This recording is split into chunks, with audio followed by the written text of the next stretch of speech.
अगर आप किसी राजनीतिक दल पर आरोप लगाइएगा, सही या गलत, लोग सामने से जवाब देते हैं। ये इतना डरा हुआ आदमी है कि अभी तक इस आदमी ने एक भी जवाब नहीं दिया। भाजपा का 19 प्रवक्ता है, डर के मारे कोई अपना मुंह नहीं खोल रहा है। मोदी जी आ रहे हैं 18 तारीख को, उससे पहले पहले चाल चरित्र चेहरा की बात करने वाले भाजपा के अध्यक्ष दिलीप जायसवाल और राबड़ी देवी के मुंह बोले भाई, इनका फिर से कच्चा चिट्ठा, नया कच्चा चिट्ठा अभी प्रेस कॉन्फ्रेंस करके पटना में फिर से खोलेंगे, तब इनका अभी अकल ठिकाने आएगा। नमस्कार, आप देख रहे हैं न्यूज फोनेशन। मैं हूं आपके साथ नरोत्तम सिंह। जनसुराज के सूत्रधार प्रशांत किशोर बिहार बदलाव यात्रा के क्रम में किशनगंज पहुंचे हैं, जहां पर उन्होंने बीजेपी के प्रदेश अध्यक्ष दिलीप जायसवाल को लेकर बड़ा बयान दिया है। प्रधानमंत्री नरेंद्र मोदी आगामी 18 तारीख को बिहार दौरे पर हैं। नरेंद्र मोदी के बिहार दौरे से पहले बीजेपी के प्रदेश अध्यक्ष दिलीप जायसवाल का काला चिट्ठा खोलेंगे। प्रशांत किशोर ने किशनगंज में बयान दिया है। उन्होंने कहा है कि जो किशनगंज में MGM कॉलेज है, अवैध रूप से बीजेपी के प्रदेश अध्यक्ष कब्जा किया हुआ है। साथ ही उन्होंने वोटर लिस्ट वेरिफिकेशन को लेकर कहा है कि अगर कोई तंग करता है, आपको वोटर लिस्ट वेरिफिकेशन में किसी भी प्रकार का गड़बड़ी लगता है, तो आप पॉलिटिकल पार्टियों से संपर्क करिए, आपका वोटर लिस्ट से नाम नहीं कटने वाला है। क्या कुछ जनसुराज के सूत्रधार प्रशांत किशोर का कहना है, छोड़ जाते हैं आपको इस वीडियो के साथ। हदीस कुरान से समझा रहे थे, लेकिन इस वक्त जो मुसलमान सबसे ज्यादा परेशान है वो वोटर लिस्ट के नामों के सत्यापन को लेकर है। सर, आप उसके बारे में बोलिए। ऐसा है कि मुसलमानों को वोटर लिस्ट में नाम रहने नहीं रहने से डरने की कोई ज़रूरत नहीं है। वोट देना संविधान के जरिए, वोट देना हर उस नागरिक का, जो भारत का नागरिक है, उसका संवैधानिक अधिकार है। मैं मुसलमानों से इतना ही कहूँगा, ये मुसलमान और हिंदू का मामला नहीं है। बिहार में हर वो गरीब जिसके पास पेपर शायद न हो, हर वो व्यक्ति, 50 लाख से ज़्यादा बच्चे बिहार से बाहर मजदूरी करते हैं। उसमें सभी जाति, सभी धर्म के लोग हैं, सभी वर्ग के लोग हैं, इसलिए घबराने की ज़रूरत नहीं है।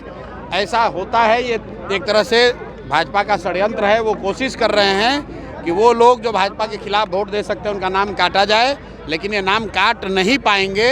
अगर आपको इलेक्शन कमीशन अभी आपका नाम काटने का धमकी दे रहा है या आपको डरा रहा है, तो आपको लगे रहना है। चुनाव आते आते सबका नाम शामिल होगा, जिसका नहीं होगा उसके लिए हम लोग लड़ाई लड़ेंगे, सारे दल वाले लड़ेंगे। इससे डरने की ज़रूरत नहीं है। आप डरिएगा तो सब कोई डराएगा। अपने हक के लिए आपको खड़ा होना है और वोट देना सबसे बड़ा अधिकार है। कोई आपका वो अधिकार छीन नहीं सकता है। एक बात समझ लीजिए कि चुनाव आयोग को नागरिकता तय करने की का उनको अधिकार नहीं है। सुप्रीम कोर्ट का ये गाइडलाइन है, सुप्रीम कोर्ट का जजमेंट है। चुनाव आयोग किसी की नागरिकता नहीं तय कर सकता है।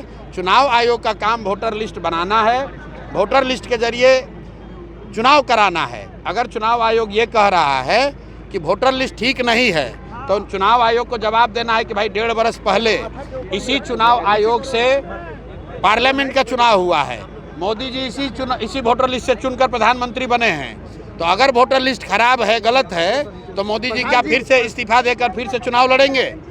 और अगर चुनाव आयोग ये कह रहा है कि लोकसभा चुनाव के बाद नेपाल से, बांग्लादेश से लोग आ गए, तो ये बताए कि भाई बिहार में सरकार किसकी है? भाजपा की है, नीतीश की है। तो ये भाजपा नीतीश के सरकार के रहते बांग्लादेश और नेपाल से लोग आए कैसे? तो भैया ये संभव नहीं है। ये शुरुआती गीदड़ भभकी है, इससे डरने की जरूरत नहीं है। जिसका नाम भी कट रहा है वो लाकर आप मिलिए। रुको भाई साहब, सूत्र की जो बात कर रहे हैं, चुप रहो ना यार, पहले हमारा जवाब देने से पहले आप ही पूछ लीजिए। चुनाव पहले जो बात है समझ लीजिए। जिसका नाम कट रहा है, आप तुरंत हम लोग से संपर्क कीजिए। आपको जनसुराज नहीं पसंद है, कांग्रेस पसंद है, कांग्रेस संपर्क कीजिए। राजनीतिक दलों के कार्यकर्ताओं से, नेताओं से संपर्क कीजिए, ताकि आपका नाम हर हालत में जोड़ा जाएगा। चुनाव आयोग आपका नागरिकता तय नहीं कर सकता है, ये उसके अधिकार क्षेत्र के बाहर का मामला है।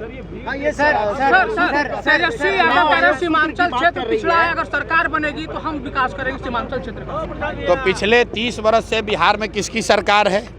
15 वर्ष लालू राबड़ी की सरकार थी, 3 वर्ष खुद तेजस्वी यादव डिप्टी CM थे। आप बताइए, सीमांचल में एक भी बढ़िया स्कूल कॉलेज बनाया हो तेजस्वी यादव ने? तो राजद की सरकार ने यहाँ के बच्चों के लिए अगर पढ़ाई की व्यवस्था की हो, रोजगार की व्यवस्था की हो, यहाँ से पलायन रोकने के लिए कुछ काम किया हो? भाई 18 वर्ष कम थोड़ी ना होता है। 18 बरस जब आप सत्ता में थे तो सीमांचल के लोगों के लिए, युवाओं के लिए आपने क्या किया?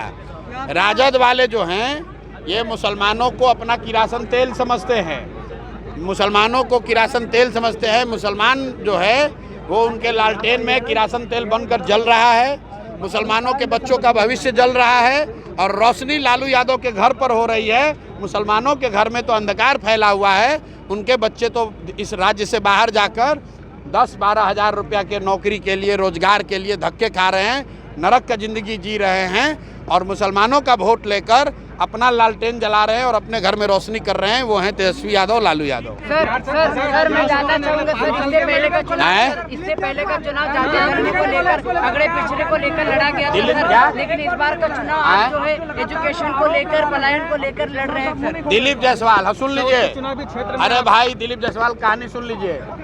ये जो है दिलीप जायसवाल बहुत बड़े अपने को तोप समझ रहे थे। 25 साल से अपने को यहाँ भौकाल बनाया हुआ था इस आदमी ने।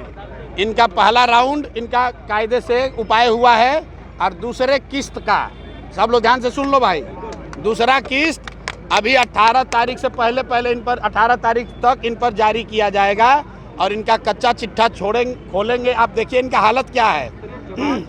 सुनिए, अगर आप किसी राजनीतिक दल पर आरोप लगाइएगा सही या गलत, लोग सामने से जवाब देते हैं। ये इतना डरा हुआ आदमी है कि अभी तक इस आदमी ने एक भी जवाब नहीं दिया। भाजपा का 19 प्रवक्ता है, डर के मारे कोई अपना मुंह नहीं खोल रहा है। मोदी जी आ रहे हैं 18 तारीख को, उससे पहले चाल चरित्र चेहरा की बात करने वाले भाजपा के अध्यक्ष दिलीप जायसवाल और राबड़ी देवी के मुंह बोले भाई, इनका फिर से कच्चा चिट्ठा, नया कच्चा चिट्ठा अभी प्रेस कॉन्फ्रेंस करके पटना में फिर से खोलेंगे, तब इनका अभी अकल ठिकाने आएगा। छोड़ेंगे नहीं।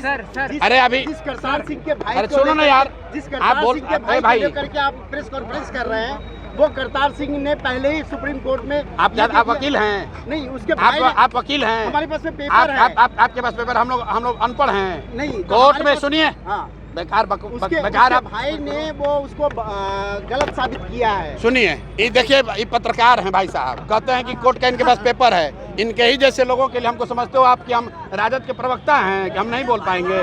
कोर्ट में कहीं ये निर्णय नहीं हुआ है कि वो सिख के जगह उसमें कोई नन सिख बन सकता है। कोर्ट में सिर्फ इतना निर्णय हुआ है कि जो एक प्रोसीडिंग की मीटिंग हुई थी वो सही है कि गलत है। वो चुप यार, जिसको आप मालिक बता रहे हैं, चुप रहिए। आप ही के सवाल आपको भी जवाब देना है कि आप कौन है? बता रहे हैं, आप कौन है? आप पत्रकार हैं। तो रखिए पहले शांति से, हम जो बोलना चाहेंगे वही बोलेंगे ना, आपके कहने से तो नहीं बोलेंगे। दिलीप जायसवाल, हमने प्रेस कॉन्फ्रेंस किया है, दिलीप जायसवाल ने सिखों के माइनॉरिटी कॉलेज को कब्जा किया है, यहाँ पर उन पर हत्या का आरोप है। अभी तक उसका जवाब वो नहीं दे पाए हैं। जब दिलीप जायसवाल नहीं जवाब दे पा रहे तो आप पत्रकार क्या जवाब दीजिएगा? आगे बढ़िए, बताइए कि किन कठिनाइयों का सामना आप कोई कठिनाई नहीं है, क्योंकि इससे पहले इस तरह के अरे कोई कठिनाई नहीं है। तुम्हारा दिमाग ज्यादा खराब है। यहाँ इतने लोग आए हैं, ये जात धर्म देख कर आए हैं कि पढ़ाई और बच्चों की बात करने आए हैं? कौन नहीं चाहता है कि उसका बच्चा बढ़िया पढ़े? कौन नहीं चाहता है कि उसका बच्चे को रोजगार मिले? कौन महिला नहीं चाहेगी कि उसके पति उसके यहाँ यहीं पर रह के उसको नौकरी रोजगार मिले? आपको ज्यादा जाति धर्म का ज्ञान है। प्रशांत जी, एक सवाल सर, एक सवाल, आसिफ को जिस तरह से सताया गया